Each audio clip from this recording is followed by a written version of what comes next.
Selamat sore buat sahabat-sahabat di mana saja berada. Kita ketemu lagi bersama saya di channel Anak Medan Bersuara. Edisi khusus sore teman-teman, saya masih tetap seputar ijazahnya Pak Jokowi ya. Karena inilah yang membuat suasana semakin liar dan makin terlihat yang selama ini mungkin ya aib itu tersimpan oleh kekuatan dan kekuasaan yang begitu rapi. Namun satu persatu mulai bermunculan seperti apa yang dikatakan oleh ataupun upload video saya yang pertama pagi menjelang siang ya, satu persatu sudah mulai terlihat apa yang dilakukan oleh Pak Jokowi beserta keluarga. Dan kali ini teman-teman, sepertinya Pak Jokowi curhat ya, tapi tetap selalu diberitahukan oleh siapapun, bahkan nanti videonya akan saya tampilkan di mana tokoh-tokoh masyarakat ya, pengamat-pengamat mengatakan agar ini bisa cepat selesai, hanya tinggal menunjukkan ke publik ijazahnya Pak Jokowi. Namun kita dengar yuk curhatannya Pak Jokowi supaya kita sedikit agak mengetahui, karena memang ini mungkin ya, kalau menurut saya kesalahannya Pak Jokowi. Kenapa tidak ditunjukkan aja? Kok susah-susah yang ditunjukkan malah ke beberapa jurnalis, kuasa hukumnya ketika melapor ke Polda Metro Jaya, yang lain tidak. Kita tonton videonya.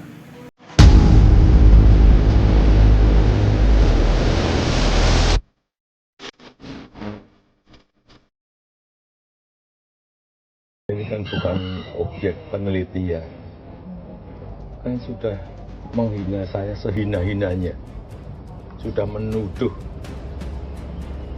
ijazah itu ijazah palsu. Sebenarnya gampang aja Pak Jokowi ya. Bapak menjadi lelah kan, mungkin tidur juga sudah agak sedikit terganggu ya Pak. Sebenarnya gampang sih Pak, tinggal Bapak tunjukkan saja. Atau kenapa Bapak tunjukkan di depan jurnalis dengan alasan tidak bisa bawa kamera? Begitu juga kepada tim kuasa hukum Bapak, begitu juga ke Polda Metro Jaya kemarin. Tetapi ke semua masyarakat publik yang masih bertanya-tanya dan banyak sudah mulai curiga tentang ijazah Bapak. Tinggal gampang kok. Kok Bapak harus takut untuk mempertontonkan, memperlihatkan kalau memang itu ijazah Bapak menjadi suatu kebanggaan apabila Bapak alumninya UGM, mempertontonkan, menunjukkan ijazah Bapak. Clear. Namun teman-teman, kita dengar dulu video yang satu ini, di mana Dr. Tipa, Dr. Suryo beserta yang lain angkat bicara beserta para pengacaranya ya. Kita lihat ya videonya sebentar. Itu di pusat data UGM ya, terkait repository dari UGM itu justru ada perubahan tentang data upload ya, dokumen skripsi saudara Joko Widodo. tadinya 2018 biar clear ya, tadi 2018, terus semenjak info ini diubah juga pada 2025. Nah harusnya yang kena pasal 3235 UGM merekayasa alat bukti. Ya, karena skripsi yang asli itulah yang kemudian diserahkan kepada pihak universitas, dan disitulah harusnya ada tanda tangannya. Kecuali kalau yang untuk kita pribadi, kita dulu mungkin membuat sekian eksemplar gitu ya, 6 atau berapa. Nah, yang satu mungkin yang kita gunakan untuk arsip di rumah itu yang nggak ada tanda tangan. Tapi yang diletakkan di kampus, apalagi di Universitas Gadjah Mada, apalagi yang diserahkan oleh para wakil rektor, itu primary evidence. Nah, satu lagi 2014 ketika dia jadi gubernur, mencalonkan diri sebagai presiden. Diwawancarai sama Alvito Dinova.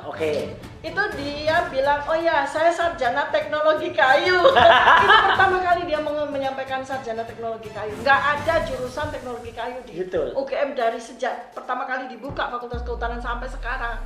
Dan itu dia ucapkan 2 kali. Ya. Jadi saya nemu nih, ada videonya. Dan dia sebenarnya sih kalau ini lulusnya seperti yang di Ruko itu nggak ada masalah. Oh iya. Sayangnya di UGM gitu. Itu. Apalagi kalau 2 di bawah 2, karena kalau 2 semua itu kan C semua. C semua. Nah, kalau di bawah 2 berarti ada D-nya. D nggak lulus, harus pulang. Jadi sebenarnya kalau dalam dikata ya, yang bikin gaduh sih kan orang itu kan membuat gaduh, yang bikin gaduh siapa? Ya dia sendiri. Jadi saya percaya emang nggak pernah kuliah, jangan-jangan masa nggak ngerti kalau itu ya. Harusnya dia nggak ngomong di bawah 2 dong, kalau bawah 2 nggak lulus dong. Saya iya. Dokter Tifa, assalamualaikum. Waalaikumsalam warahmatullahi Dan wabarakatuh. Ustadz Husin ini, assalamualaikum. Waalaikumsalam. Kadang-kadang panggil Ustadz juga. Tapi kan ini perkembangannya itu berubah-ubah begitu loh soal ijazah palsu ini ya. Jadi soal kadang-kadang ini kita bingung. Berita soal ijazah palsu itu kadang-kadang palsu beritanya. Emang ada orang-orang yang memang bikin palsu. Memang itu kerjaan mereka kan bikin palsu-palsu. Jadi saya memang bingung mana yang asli, Ya. mana yang enggak. Nah, ini makanya didatangkan. Sekarang gini aja deh, perkembangan yang terakhir ini kan Jokowi sudah lapor ke polisi. Ya. Nah, kira-kira karena Lapor bener apa lapor kehilangan?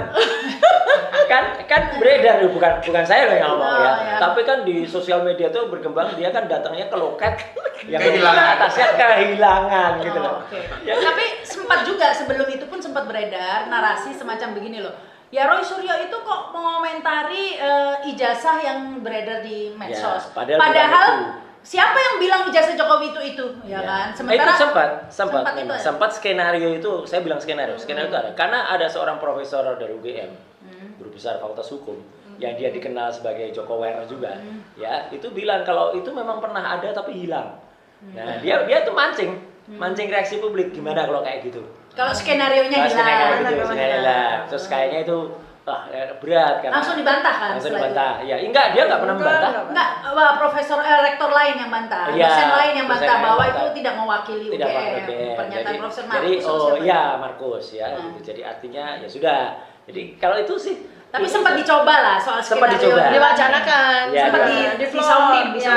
soal hilang Gimana itu. kalau hilang? Ya karena kesannya itu bahwa yang data yang ijazah yang dianalisa segala macam sama Rismon sama Itu Roy Suryo salah. itu bukan ijazahnya Jokowi begitu ya. Ijazah Jokowi ada di tangannya Jokowi sendiri kan UGM bilang begitu. Betul Ijazah Jokowi. dan si lawyernya Jokowi Pak Mas Yakub itu kan bilang ijazah itu masih utuh, ada tidak dilaminating. Nah, katanya. Jadi kalau dilaminating nggak bisa ditekuk. Ya kan itu ribut juga tuh netizen ya kan ijazah kalau ditekuk loh kalau ditekuk mungkin bisa tapi ijazah nggak bisa dikecilin.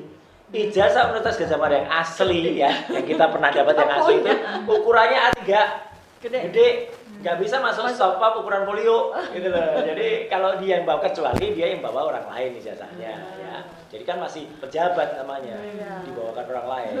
Tapi kan mungkin. Cuman kan informasinya itu Jokowi itu bener-beneran dulu merakyat lo ya ijazahnya bawa sendiri gitu datang pakai mobil rakyat mobil yang belum bayar pajak. yang belum bayar pajak Terus pajaknya dibayar besok pagi. nah katanya milik rental tapi Ternyata ternyata punyanya. diselidiki miliknya anaknya Lucunya netizen itu ya memang sangat detail dia Oh, mereka. detail. Iya. Makanya kan orang-orang justru itu dari detail itulah. Mbak tahu nggak Hah? itu semua kerjaannya BIN Badan Intelijen Netizen Karena ngumpulnya ini kalau kita lihat ya statistiknya kita ngumpul di X memang. BIN itu kebanyakan ngumpul di X. ya jadi perkembangannya sih itu Tapi tunggu, muter.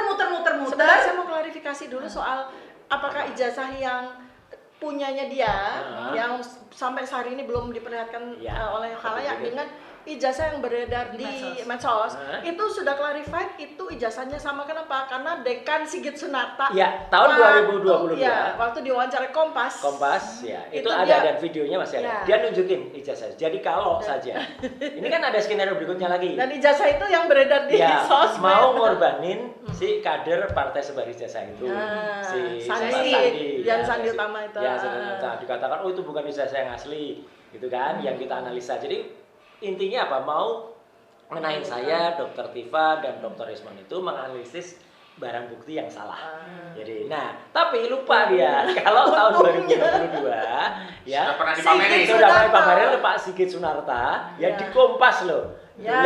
Linknya ada masih Dan kita simpan. UGM memfasilitasi Ya. pertemuan antara orang-orang yang mengaku sebagai teman seangkatannya yang bersangkutan itu di aula UGM loh. Jadi si ijazah itu dipampangkan dengan Ya dengan layar layar yang sangat besar dan itu adalah ijazah yang beredar di Dan Sama sosmed. dengan yang di Dan ini Iya. menarik Mbak Rama, Dokter Tifa dan Ahmad Husin bahwa mereka kan katanya ngaku, oh kami dengan kesadaran sendiri kami datang, gitu kan, kami apa namanya Dari mana-mana. iya dari mana kami toleransi kami datang.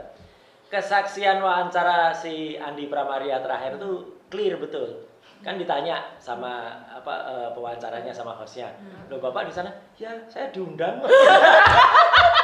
Ada tuh kesaksiannya yang dengan Lombok TV. Ya NTB itu udah di situ tuh sebenarnya Andi Pramaria itu membela habis-habisan Oh sebenarnya. iya, tapi kan namanya juga ya petunjuk Allah ya. Nanti Ustadz Zainuddin nanti yang akan. Petunjuk Allah itu tidak akan pernah salah ya. Yang namanya suara yang sebenarnya itu harus suara batin itu pasti keluar kayak yang wakil rektor itu. Iya, dia bilang kan. Jadi Joko Widodo itu adalah mahasiswa Fakultas Kedokteran. Dia orang sastra. Ya, kalau kecuali dia bilangnya mahasiswa Fakultas Sastra, itu masih mungkin karena kan pembawanya sastra. Ini kehutanan ya mau dia. Kok bisa munculnya kedokteran? Saya barusan ketemu dokter. Nah gitu Mbak. Jadi pembicaraan Cuma ini udah karena berubah. muter-muter, Iya. yang akhirnya publik bertanya-tanya, ini mau kemana ini arahnya? Ini sudah sekian lama gitu ya. Sementara kasus yang gugatan di Pengadilan Negeri Surakarta masih lama juga prosesnya. Masih Lama dan dia nggak datang. Dia ada ngadang dan lawyernya itu kan bilang, ya? lawyernya bilang kalau tidak ada legal standing gitu. Harusnya pada tanggal 30 April kemarin itu, ketika Jokowi itu datang ke Polda Metro dan dia dengan gagahnya katanya menunjukkan, itu kan memang belum perlu juga. Ngapain juga pada LP pertama belum ada pemeriksaan berkas-berkas, belum ada dia tuh harus menunjukkan itu kok malah sudah bawa. Harusnya pada jam yang sama atau hari yang sama dia ke Solo itu harus ditunjukkan. Itu kan kalau dia konsisten dengan ucapannya tidak akan menunjukkan ke siapapun kecuali ke pengadilan. Dan satu lagi yang ini juga petunjuk juga. Kok bisa dia bilang nggak mau menunjukkan itu tepat pada hari keterbukaan informasi. Pas gitu. Itu 30 April tuh hari keterbukaan informasi nasional ke-17. Saya curiga skenario tadi itu yang dikatakan beda dengan media sosial itu kenapa? Karena ketika Jokowi menunjukkan ijazahnya nggak boleh difoto. Berarti mungkin ada upaya-upaya untuk merubah lagi gitu loh, jangan-jangan gitu bahwa itu bukan kok ijazahnya cuma saya yang tahu gitu. Gini, kalau saya sebetulnya ini kasus maksudnya ini gini, secara ilmiah ya, secara ilmiah ya penelitian kami itu udah selesai. Kami udah bisa menyatakan secara ilmiah mengenai keaslian atau ketidakaslian dari atau keaspalan dari proses kelulusan seseorang yang bersangkutan itu. Iya. Bagi kamu udah selesai.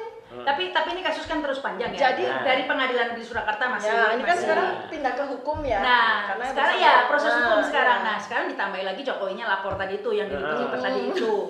Lapor. Nah, dan Dokter Tifa Roy Suryo termasuk yang dilaporkan. Ya, tambah Dr. Resmond, tambah juga sebetulnya Pak Reza Wadila. Kalau yang dilaporkan sama yang Jokowi, kita belum jelas ya karena masih inisial. Karena yang inisial ada 5. Inisial, Bisa juga beliau Zainuddin. kan inisial Atau bisa siapa aja tergantung perkembangan nanti diganti. Kan masih inisial. Kan juga bisa, Kah Masarita juga bisa. RS bukan Roy Suryo RS. Iya, Lama Sarita juga bisa. ternyata. RS ternyata Roy Suryo ternyata. Ya karena bisa diganti siapa aja masih inisial. Belum ada pengumuman resmi ya. Belum ada. Belum dirilis resmi. Belum. Nah, tetapi yang ingin saya tahu adalah kalau menurut dengan perkembangan skenario ini, menurut Mas Resdo, Dr. Tifa dan dari hukum juga ya, kira-kira arahnya kemana sih kasus ini? Apakah akan terlunta-lunta gini-gini terus, ataukah akan disudahi? Karena kalau disudahi itu sepertinya nggak mungkin. Saya rasa nggak mungkin Jokowi akan menunjukkan ijazahnya itu. Menurut saya nggak mungkin. Endingnya kayak apa sih? Minta bocoran. Kira-kira Kalau saya ini dari Dari saya kapasitasnya dari sisi ilmu dan dari sisi saya sebagai warga negara Indonesia ya. Ini saya buat interseksi ya. Ini kasus akan selesai kalau harapan kita cocok nggak dengan fakta yang bakal dilakukan.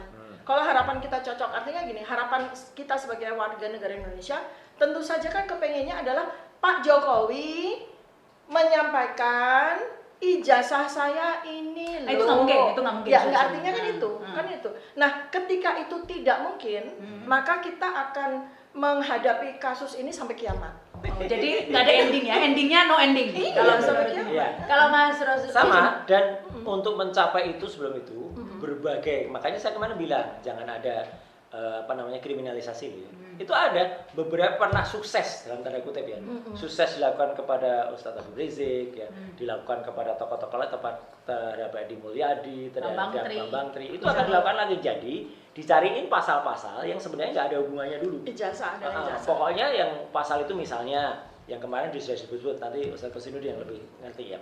Pasal 32, 35. Yang sebenarnya pasal itu dulu ketika saya masih ikut membuat undang-undang ITE, itu adalah untuk memodifikasi pesan yang ditransmisikan.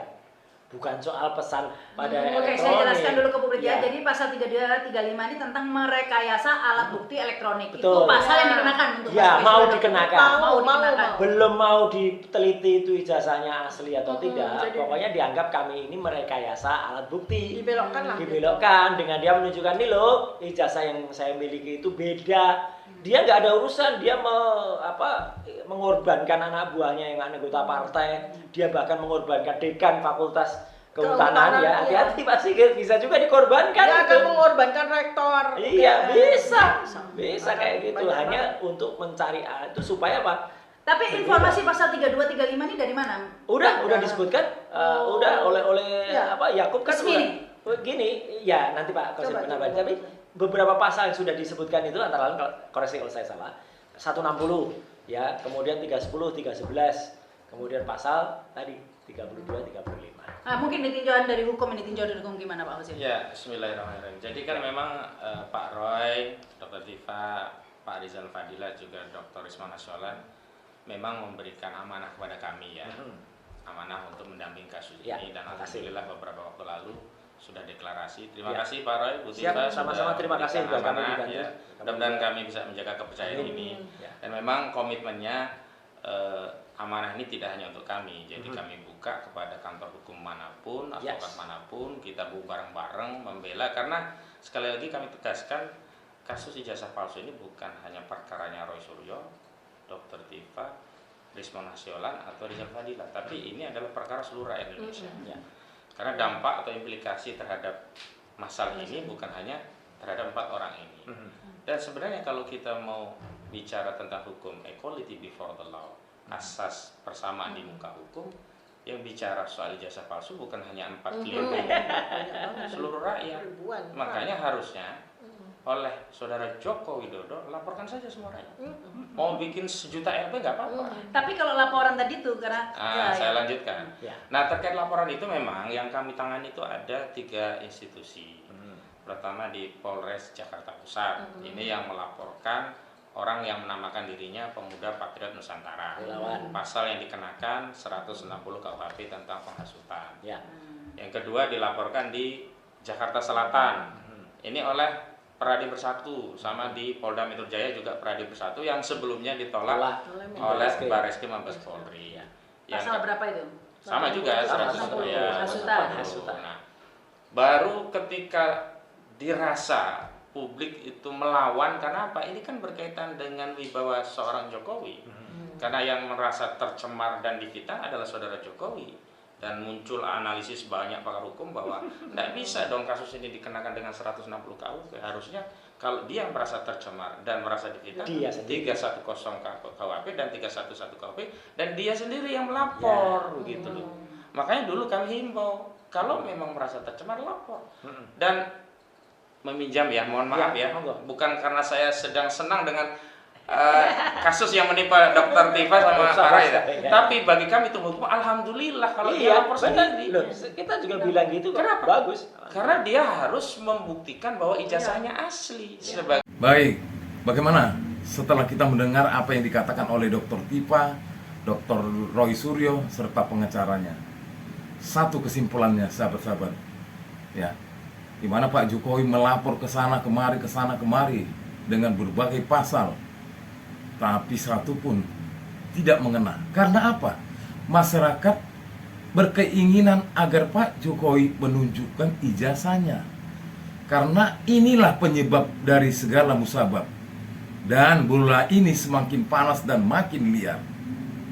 Dibutuhkan waktu demi waktu, bahkan sudah bertahun-tahun. Seperti apa kata para pakar-pakar dan mungkin para tokoh-tokoh masyarakat, kenapa kok susah menunjukkan ijazahnya? seandainya lah teman-teman ijazah tersebut asli, tentu ada tahapan-tahapannya, skripsinya, kuliah kerja nyatanya, bahkan KRS-nya ketika kita mengambil mata kuliah, berapa SKS. Aman kan? Gak banyak cerita sampai saat ini. Memang sahabat-sahabatku, kebohongan tidak akan bisa disimpan oleh kekuatan tertentu. Di satu saat ketika kekuasaan itu tidak lagi kuat, disinilah mulai akan terbongkar satu persatu. Yang mulai pada saat ini kita nggak melihat atau nggak mendengar, itu akan terbongkar secara berurut demi urut. Di akhir penghujung konten ini teman-teman, di sore hari ini, hanya saya bisa mengharap kepada teman-teman agar kita kompak dalam hal untuk menuntaskan keadilan dan menghancurkan kebohongan yang selama ini kuat oleh kekuasaan. Mari sama-sama kita saling sinergis lewat share, lewat komen, lewat subscribe, dan lewat like, agar channel ini semakin luas dan semakin bertambah. Terima kasih buat teman-teman. Salam perjuangan. Merdeka, merdeka, merdeka. Hidup rakyat Indonesia.